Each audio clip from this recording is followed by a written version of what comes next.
ఈ కార్యక్రమం ముగిసి తర్వాత భోజన కార్యక్రమాలు సాగుతాయి. అంతవరకు ఒక 5 నిమిషాలు ఓపిక పట్టవలసిందిగా ప్రతి ఒక్కరిని పేరు పేరుగా కోరడం జరుగుతుంది.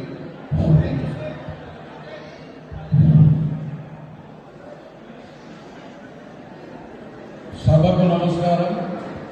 దయచేసి 2 నిమిషాలు మౌనంగా ఉండాలని మీ అందరినీ కోరుతా ఉన్నా. ప్రథమంగా ఈరోజు ఇక్కడ ఈ విశాలమైన వాతావరణంలో ఇచ్చేసినటువంటి ముస్లిం సోదర సోదరీమణులందరికీ కూడా హృదయపూర్వక నమస్కారాలు తెలియజేస్తాను. ఈరోజు సిరిసిల్ల నియోజకవర్గం నుండి ప్రథమంగా గత 75 సంవత్సరాల చరిత్రలో ఎన్నడూ లేని విధంగా ఒక స్థానిక యువకుడు ఎమ్మెల్యేగా పోటీ చేసి స్థానిక సమస్యల మీద దృష్టి సారించాలని, మీ సమాజంలో చైతన్యం తేవాలని, ఈ సిరిసిల్ల ముఖ చిత్రాన్ని మార్చడానికి ముందుకు వచ్చినటువంటి శ్రీ పత్తిపాక సురేష్ గారిని ఈ సందర్భంగా నేను అభినందిస్తా ఉన్నాను. ఈరోజు మరి 2009 నుంచి ఈ సిరిసిల్ల గడ్డని ఎంపిక చేసుకుని ఎక్కడో ప్రాంతం నుంచి ఇక్కడికి విచ్చేసి మన మీద పెద్దవం చేస్తున్నటువంటి పెద్ద మనిషి మీ సమాజానికి ఏం చేసిందో కూడా ఒకసారి మీరందరూ ఆలోచన చేసుకోవాలని కూడా ఈ సందర్భంగా నేను మనం చేస్తా ఉన్నాను. ఎందుకంటే మరి అతను మీ సమస్యలు వినడానికి అసలు సమయం కేటాయించాడా ఏనాడైనా, ఇక్కడ మీ సమస్యల మీద దృష్టి సారించాడా ఏనాడైనా ఒకసారి మీరందరూ కూడా మీ సమాజ పెద్దలు, మీ కుటుంబ సభ్యులు, మీ స్నేహితులందరూ కూడా ఆలోచన చేసుకోవాలని సందర్భంగా మనం చేస్తా ఉన్నాం. మరి ఈ గత 10 సంవత్సరాలుగా బంగారు తెలంగాణ అని చెప్పుకుంటూ అన్ని సామాజిక వర్గాలను నేడు బీసీ అయితేనేమి, ఎస్టీ అయితేనేమి, ఎస్సీ అయితేనేమి అన్ని సామాజిక వర్గాలలో చైతన్యం నింపున్నామని చాలా సందర్భాలలో అనేక వేదికల మీద లేనిపోని మాటలు చెప్పి ప్రలోభ పెట్టి మన అందరినీ కూడా ఇబ్బంది పెట్టి ఈ బంగారు తెలంగాణలో బాగుపడేది వాళ్ళ ఒక్క కుటుంబమే కూడా ఈ సందర్భంగా నేను మనవి చేస్తా ఉన్నాను.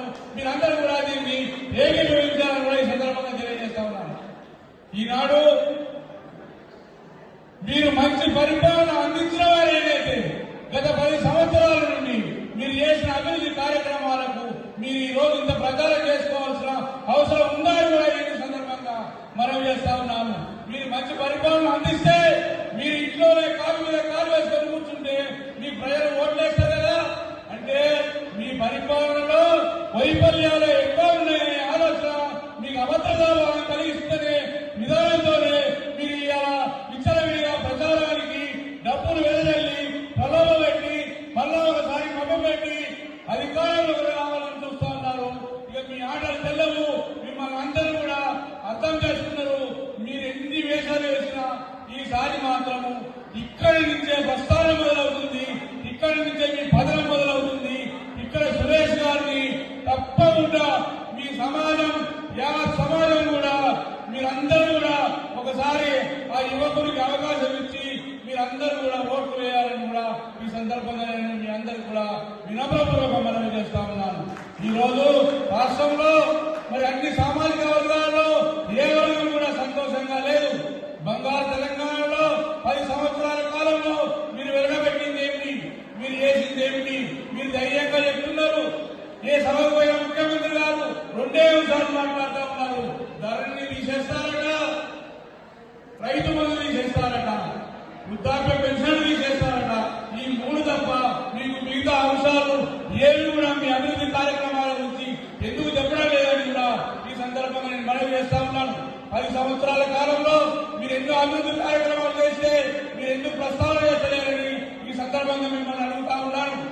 నిజంగా మీకు ఈ సిరిసిల్ల గడ్డ మీద ప్రేమ ఉంటే అత్యధిక సామాజిక ఉన్నటువంటి పద్మశాయిలకు మీరు ఎందుకు టికెట్ ఇవ్వలేదు కూడా ఈ సందర్భంగా నేను సభాముఖంగా ప్రశ్నిస్తా ఉన్నాను. మీరందరూ కూడా ఆలోచన చేయాలి. సోదరులారా, సోదరులారా, మీ సమాజాన్ని చైతన్యం తేవడానికి, మీ కష్ట సుఖాల్లో పాల్పంచుకోవడానికి, మీకు వెన్నంటి ఉండడానికి స్థానిక నాయకత్వం అవసరం.